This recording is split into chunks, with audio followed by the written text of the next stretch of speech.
Welcome to the Intimate Marriage Podcast, where I teach educated, successful couples how to have incredible, passionate relationships so that you can stop compromising and start feeling fully alive in your relationship.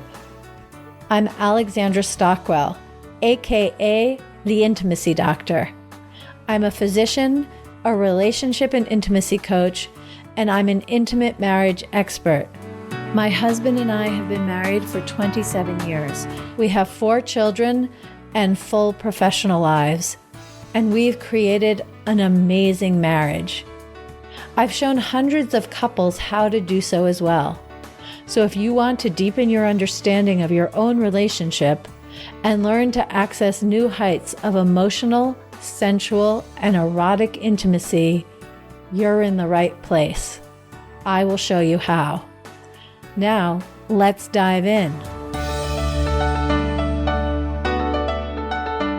I'm really excited to welcome Nate and Kaley Klemp to the Intimate Marriage Podcast. I have to say that there are so many different things that the two of you talk about that caught my attention, but honestly, the one that had me say, yes, please come be guests on the Intimate Marriage Podcast is the depth of your background, I guess, particularly Nate. It seems like you too, Kaley, but anyway, in philosophy and mindfulness and a kind of depth of reflection, which I think is very essential in the context of relationships, but is actually not often found there. So I'm going to read your formal bio because it's a formal bio to lead with, and then dive right in. So Nate and Kaley Klemp are authors of the New York Times Editor's Choice selection, The 80-80 Marriage, a new model for a happier, stronger marriage. Nate is a founding partner at Mindful Magazine and also the co-author of the New York Times bestseller, Start Here, Master the Lifelong Habit of Well-Being. He holds a BA and MA in philosophy from Stanford and a PhD from Princeton. Kaley is one of the nation's leading experts on small group dynamics and leadership development, a TEDx speaker, and the author of 3 other books, including the Amazon bestseller, The 15 Commitments of Conscious Leadership, The Drama-Free Office, and 13 Guidelines for Effective Teams. She is a graduate of Stanford, where she earned a BA in International Relations and an MA in Sociology with a focus on organizational behavior. Now, I do not usually read all that stuff, but I really love how concisely you've both presenced so many different influences that inform the conversation we're about to have, as well as, of course, the marriage you experience with one another. So a warm welcome to both of you. Thank you for having us. Thank you. It's so great to be here. It's really my pleasure. And I'd like to really jump right in with what you were experiencing with one another when you did not have an 80-80 marriage. We'll talk about what that actually is, but let's talk about when it wasn't first. Yeah, well, we're going to start with the Instagram-worthy beginning story, which is that we met when we were in high school at Boulder High School. We were 17. We were lab partners. We dated a little bit. Then we ended up going to the same college together to Stanford, but we decided we were too young. And if it was meant to be, it would come back. And it did when we were 24, living across the country from each other. And so that was the kind of fairy tale start that we had. Then we got married. And about a year or two later, the fairy tale just sort of disappeared before our eyes, and things started to get very real. And there were a couple different reasons for that. One was we had this belief that marriage and relationships were going to be relatively easy, that, you know, because you were both clearly smart, competent, ambitious people who knew how to encounter problems and resolve them. That's what had you win in everything up until then. I totally get that is the assumption. And we were soulmates. We loved each other. And it seemed like that should just carry us through. There were a couple other things at play. One was we were told throughout our entire life that we owed it to ourselves and the world to be successful as individuals. And when we got married, all of a sudden we were told, wait a minute, do a 180. Now you got to learn how to share a life together, how to share your finances, how to share space. So that was jarring. And then on top of all of that, I had a serious bike accident, which sent me into some pretty intense anxiety and depression. And this, again, is a year into our relationship. And that was sort of the perfect recipe for everything to just fall apart. And we were very close to divorce. I would say just, inches away. Anything you want to add to that, Kaley? As I reflect on the story and that moment in our relationship, I think there's another contextual dynamic. So all of those things are true, were true. And I think that there was this overlay that was happening where, as we brought our lives together, as we were trying to be the team that we aspired to be, we brought a whole bunch of historical ideas and some legacy practices. And the way that that showed up in our relationship was that as Nate was entering depression, as we were building our life together, I just kept doing more and more and more things. And then there got to be a point where I started to resent Nate for all the things that I was doing that he, quote unquote, should be doing. And I started to carry around this sense of our relationship isn't fair. And that really built on itself and continued to push us in this direction of nearing a breaking point. I really appreciate how you conveyed that. And I remember how it just blew my mind when I encountered what at first was just a provocative statement for me, but has really now a truth, which is that fair really is an expression of a victim mindset. That even looking for fairness is looking in the wrong direction for anything that creates agency, sovereignty, and genuine happiness, which that just caught me in what you said. But I'd love to ask you to flesh out a little bit more the tension between being successful as an individual and needing to learn how to be successful as a couple. Do you have a particular moment where it was so clear what that polarity is? One thing to say about that is just if you look at the broader historical context here, the models of our parents and our grandparents for sure were very simple with respect to that tension, because the tension didn't exist. It was clear one person was there to be successful in their profession. The other person was there to be successful with chores around the house, childcare, etc. And so we're really the first generation in all of human history that's having to grapple with this, having to figure out how do we have an egalitarian marriage and have room for our individual pursuits as well as this shared team. So I think that's just the broader context. But then in our own lives, I think the moment where we finally cracked the code on this was we were at a point where our daughter was about to go to first grade, and she was going to come back every day at 3:15 and, get off the bus and come home. And the question was, is one of us going to be there for her?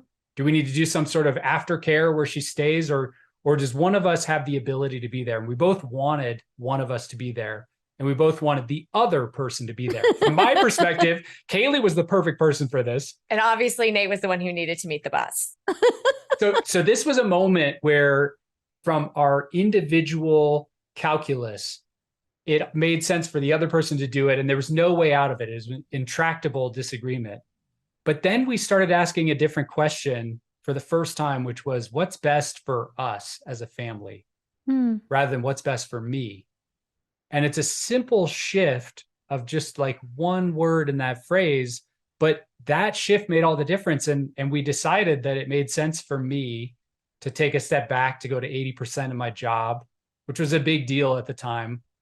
But it was the first moment where we saw that just by asking this slightly different question, all of a sudden we could begin to reconcile those two forces that seemed inherently at odds. Yeah, and I certainly find that when someone in a couple starts asking that question, I usually phrase it, what's best for our union? But it's the same question you're asking. Then something can be done with generosity that would have perhaps anyway been done, but with resentment and a sense of feeling taken for granted and unseen. But when it's really for the union, then there's just a lot more joy in doing it. Absolutely. Building on what you're saying, we went so far as to name our team. So we call our family Kajona so it's K-A for Kaylee, Joe for our daughter, and N-A for Nate. And exactly to your point, it helps us remember that we're in it for us. And as we are able to say what's best for Kajona and then make that choice, the appreciation and the generosity creates a virtuous cycle in a way that could get lost if it were assumed or if it were taken for granted, any of the connotations that you're describing. That's so beautiful. And do you include your daughter in what's best for Kajona? I don't know how old is she? She's 11, and we very much do. Wow, that's very powerful. All right, so it sounds like the first breakthrough was with pickup at the bus stop.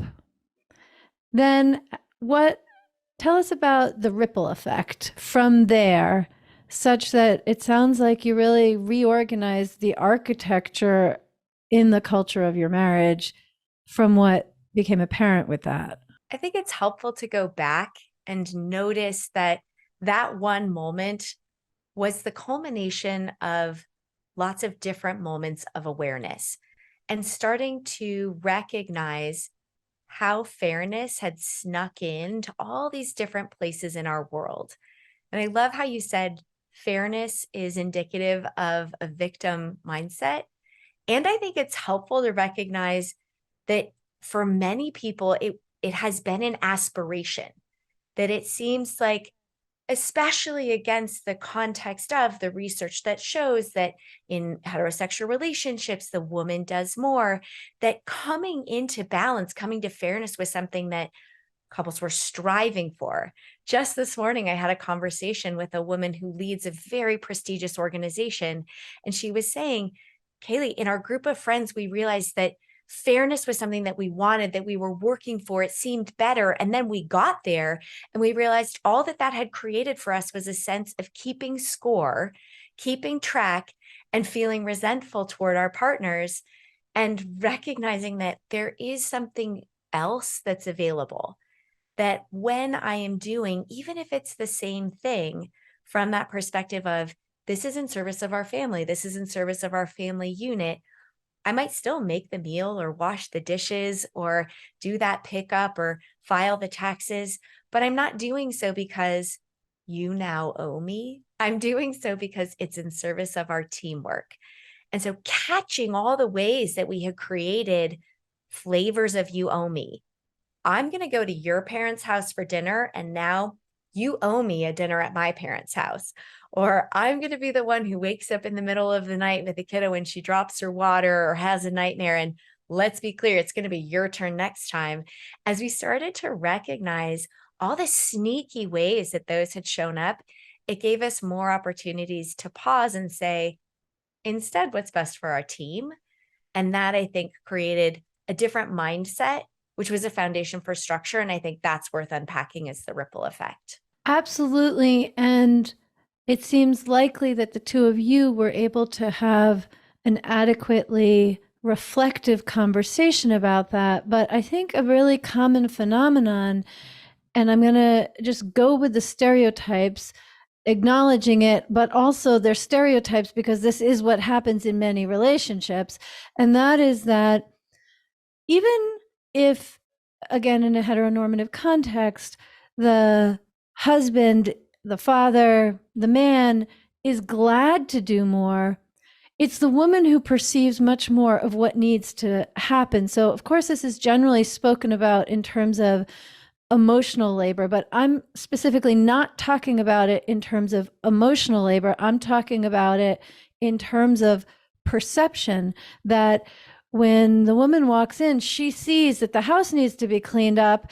And so she is likely to do it or resent that he's not doing it or ask him to do it. And he walks into that same space and doesn't perceive it needs to be picked up in the same way. And so mean, that contributes to the sense of fairness and the frustrations they're associated therewith. But I wonder what guidance the two of you have in navigating this difference in perception. I will just say that in my own marriage, I have found it, I've been married for 27 years and we've had various constellations of both of us working part-time for much longer, me being a stay-at-home mother. So there was a phase when he was. Anyway, we've arranged it in many ways. And I have found the most effective way to have these conversations genuinely meaningful and relevant without either one of us feeling like a parent or a child in relation to one another is if we've both had enough of the same experience.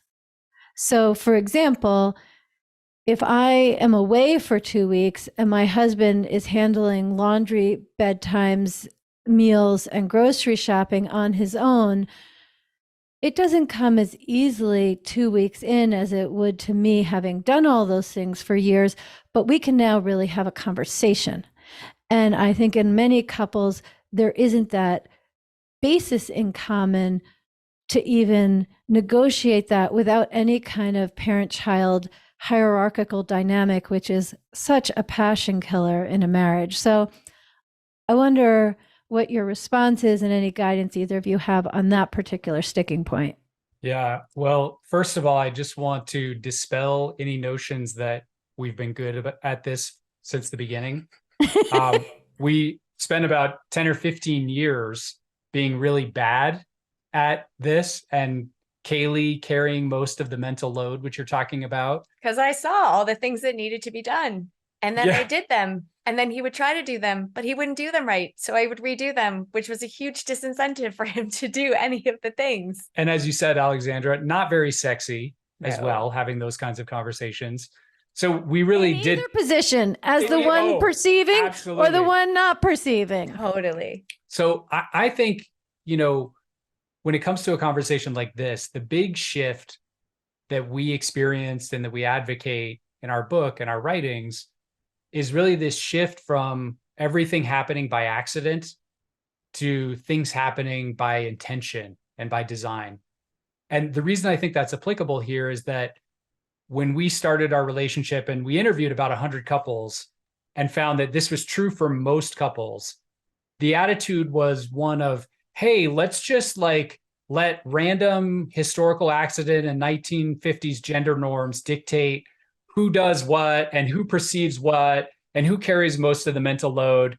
And, surprise, surprise, Kaley ended up doing everything. I ended up being the under contributor. We created this whole dynamic of her being kind of like the house CEO, me being like the house line worker. She would delegate stuff to me. He would go on strike. I would go on strike. Because he could call in sick. You couldn't. Exactly. The CEO can't call in sick. So then the CEO ends up doing more. And, this is a really common dynamic that we see in a lot of different relationships.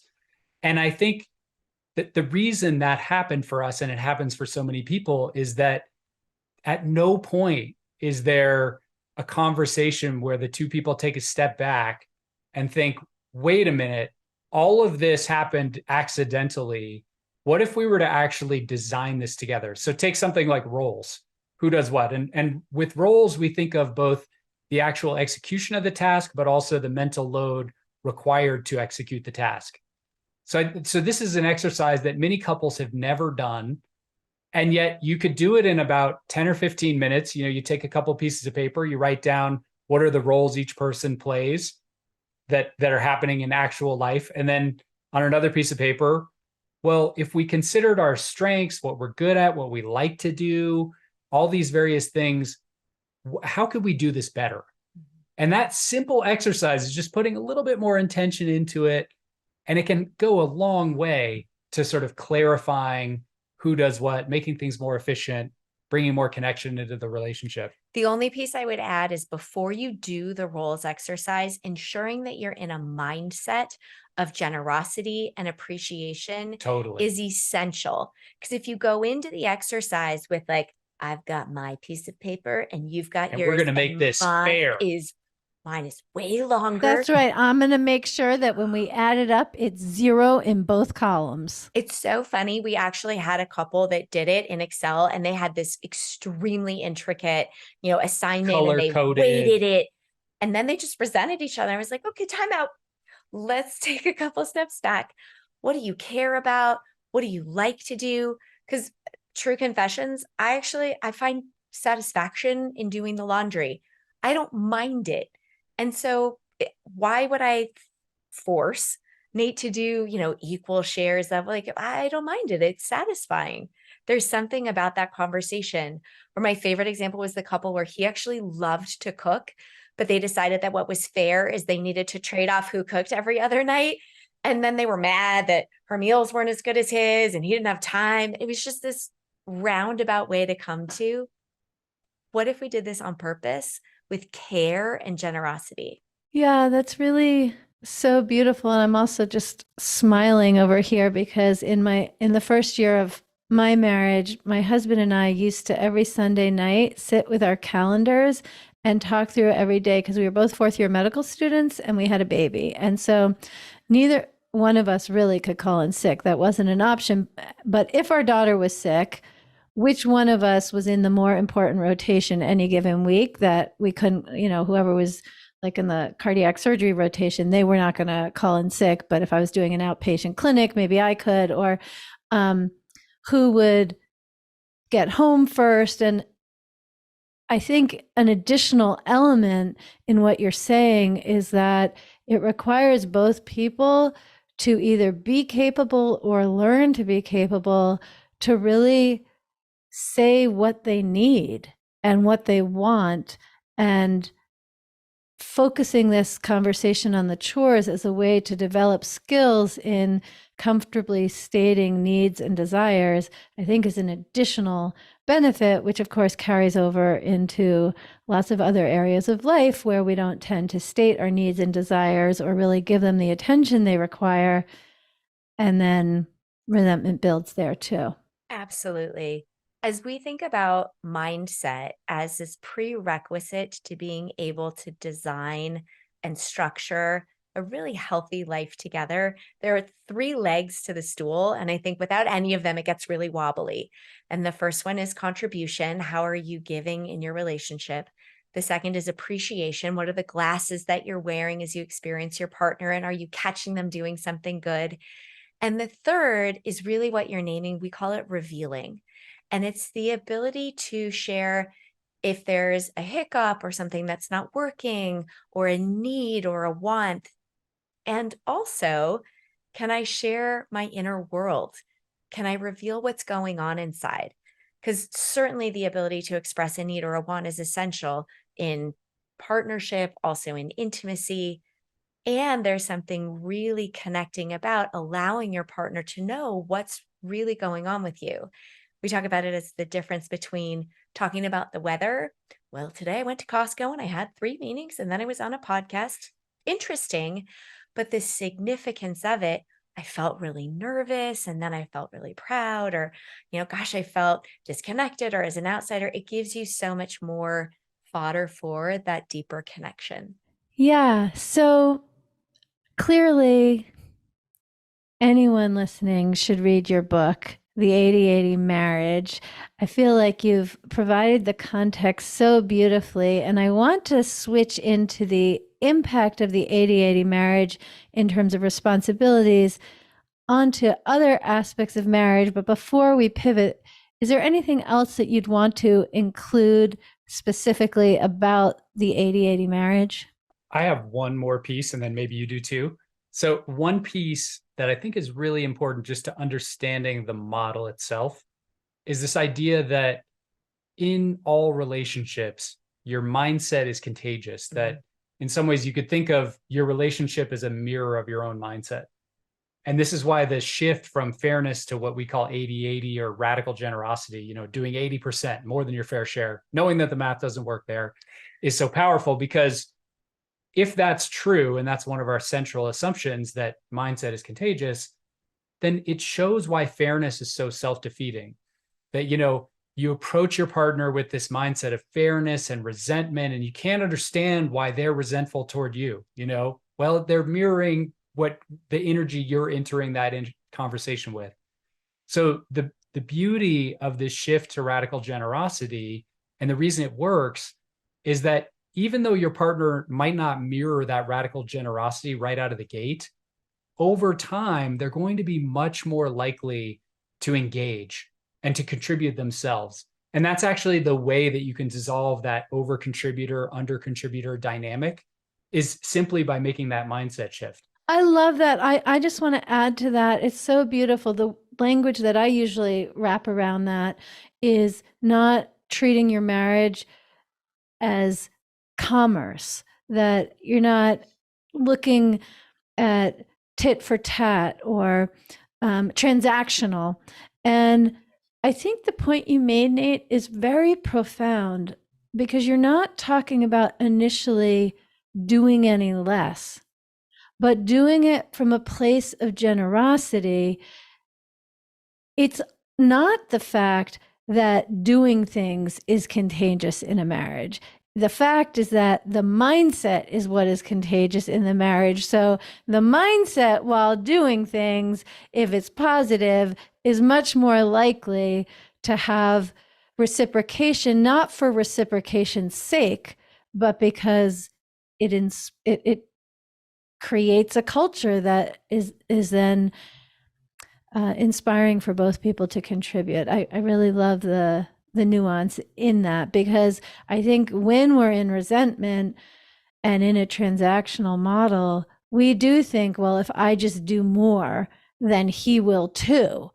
And often the opposite is the case. Yes, you have distinguished those ingredients so perfectly. I really appreciate you for teasing those apart so skillfully. The piece that I was going to add was a super pragmatic, fun, hopefully fun way to try out one of the things that you were talking about, where if there is a perceived lack of appreciation for something that one person in the relationship does, to over a weekend or over a period of time where it's okay if there's a mistake, to do a role swap.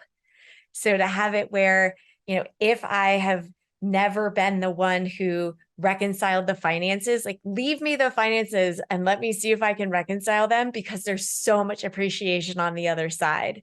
Or I just had a person tell me that they developed tremendous amounts of compassion for their partner who travels for work, that the partner comes back from a business trip and they're like, all right, game on, it's time to do the family. Well, they just went on a trip and they came back and they're like, oh my goodness, I have so much more compassion for my partner, that to come back from a trip where I was so tired and all of a sudden be immediately into the dinner and the routines and the planning and then the family trip and the weekend. They were like, okay, I can be kinder now as my partner reintegrates. So some of those role swaps can be a fun way to just understand your partner's world. I really love that. I think that works amazingly when a couple is in a disagreement and in conversation, that they take one another's roles. I have 4 children. My third is very devoted to debating, and it always surprises his younger brother that the exact same thing he can so enthusiastically argue for, and he can also argue against. And we all have that capacity with our frontal cortexes if our emotions don't get in the way. And so, yes, I love the swap when it comes to the roles. And in the 80-80 marriage, my understanding is that you're really talking about distribution of responsibilities, tasks, distribution of labor. However, inevitably, you're also talking about the culture of generosity and how a couple is being intentional and essentially curating the results that they want to experience together. And as we all know from personal growth, it's my favorite pithy statement: how you do anything is how you do everything. And even though we're not going to, we probably could make a transcript of our conversation so far and scrub out work and put in sex, because that is the other main arena where people have a transactional model for the most part, even down to she's supposed to orgasm and then he does. There's a way in which it ends up being goal oriented, and fairness has this weird underbelly in the modern marriage when it comes to sex also. And so I wonder if you have any insights on what the 80/80 model does in intimacy, in feeling supported, in feeling in a collaborative marriage, in having access to the kind of communion the poets describe. Well, one of the things we really wanted to investigate with this whole 80/80 model is exactly as you're saying, how does this show up in intimacy? And what we learned through interviewing a lot of different couples, but also interviewing sex therapists and, experts on the topic like yourself, is that we have this misconception that sex problems are these kind of like tactical problems. That if you just had the right toy, or if you knew the right technique, or if you did the right role play, everything would be amazing. And I think our culture sort of feeds us this line. But the reality, because porn makes it seem that way for sure. Right. Totally. Yeah. And all these magazines that offer, Yes. 5 amazing tips, right? Yeah. So, but the reality is that we like to say everything that happens in your life, just as you said, shows up in the bedroom. The way you interact in line at Costco shows up later on when you're in the bedroom. And so, the way we think about the connection here is that all of these things we're talking about, which seem to have nothing to do with sex, like your distribution of roles, your priorities, your values as a couple, shifting from the attitude of fairness to an attitude of radical generosity, they seem to be totally unrelated, but they're related in one crucial respect, which is that these are all things that can streamline your life and simplify your life and clarify your life so that you're more connected. And that's the connector, we think, is that connection in all of life ladders up to connection in sex. If you're resentful in line at Costco, you're likely to be resentful when you're taking your clothes off. It doesn't just magically go away. So I think we would argue that's the link there, is connection. That really speaks to me very deeply. The way that I talk about the phenomenon, I enjoy how you're saying things. And I mean, this is our first conversation ever, and that you're saying things that really are deeply resonant, although I language them differently. And that's just sort of fun. And so the way that I talk about what you've just said is that when it comes to long-lasting relationships, this isn't true for one-night stands, of course, or early in dating, but when you have a life together, you're living in the same home and so forth, when it comes to that, everything which isn't sex functions as foreplay.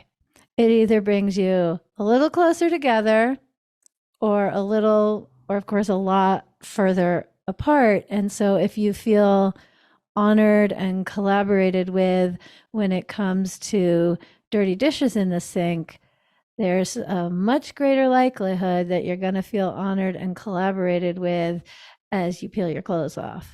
100%. 100%. And continuing in this vein, also this piece of revealing that we talked about earlier, that as I reveal more of my inner world, as you reveal more of your inner world, as we come to know and trust each other, then there are deeper and deeper levels of surrender.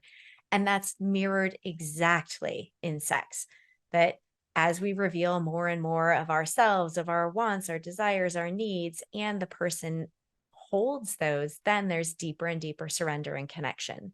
So very much building on what you're describing. There's a study.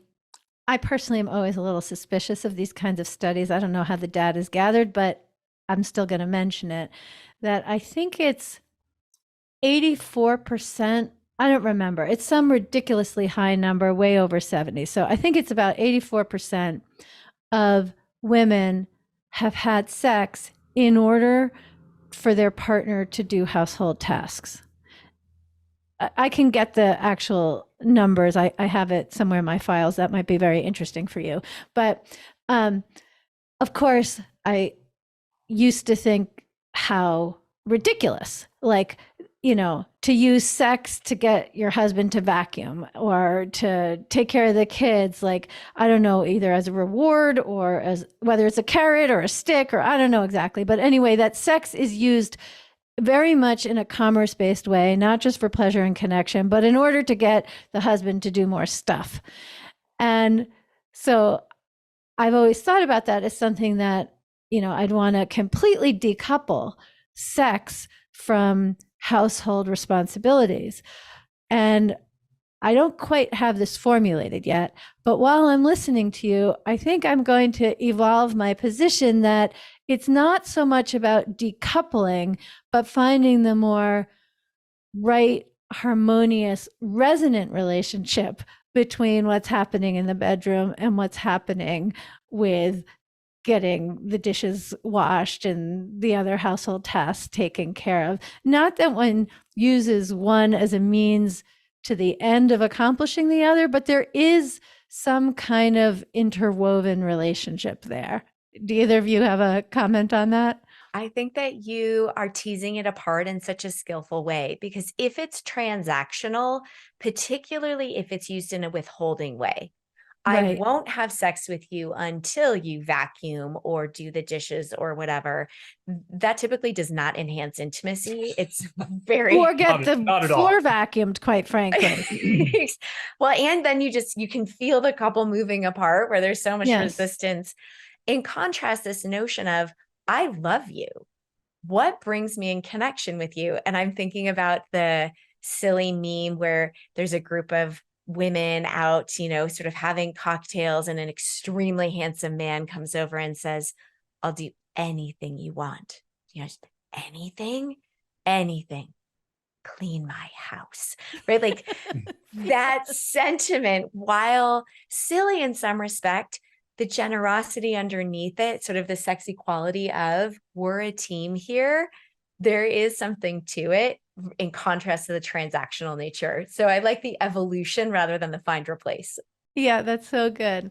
All right. Well, every couple that I interview, I love to ask this question based on my conviction that intimate relationship is the ultimate vehicle for personal growth. So I'll start with you, Nate. What have you learned about yourself as a result of being married to Kaley? I don't even know where to begin because it's so much. But I think the main thing that I've learned is that the possibilities of joining together in all the ways, joining a life together, joining finances together, joining our creative work together. Kaley and I swore we'd never work together when we wrote this book. And here we are sitting here together on a podcast. Just the possibilities that are there when you come together and you face all the hard things that come up, all the weird emotions, all the intimacy fears are just so much vaster than I ever could have imagined, and so worth it. Kaley, what have you learned about yourself while being married or as a result of being married to Nate? I think there are two things that are top of mind. I'm with Nate, that we've been partnered and intimate for so long. It's hard to list all of the things. One that feels really present right now is the importance of space. So going back to your earlier comment about philosophy and Nate's attention to mindfulness, that doing in the form of being is just as important as something that I never would have come to without being married to Nate. And the second is that we're never done growing, that all these years later, I feel like we're continually on a learning edge, a growth edge, and supporting each other in being in that space of discomfort and therefore growth, and seeing it reflected in him helps me remember it in myself. I love that because I think that's the best part of being human. I mean, if we're bored, that's on us because our partners, no matter how growth oriented they are or are not, continue to be a source of fascination and inspiration. Couldn't have said it better. Okay, well, This has been such a beautiful conversation. Clearly, your book is really important to read. And what else would you like people to know so they can find you? Do you have a favorite place you'd like them to look for the book if someone's going to get it? Yeah, you can find out more about the book and all of our work at 8080marriage.com. And we also have a newsletter that we send out every couple weeks with tips and things like that. So that's free and that's a cool way to engage. And an epic date night guide that we have on our site too. That's also free. And because I got teased that when we say it, it sounds like ADHD. It's 8080. That's 8080marriage.com. Okay, without a slash in between. There's no slash. Just 8080marriage.com. That's right. Okay, Exactly. okay. Thank you so much. I'll certainly be going to check that out. And I appreciate you being here today. Thank you so much for having us. Thank you so much for a great conversation.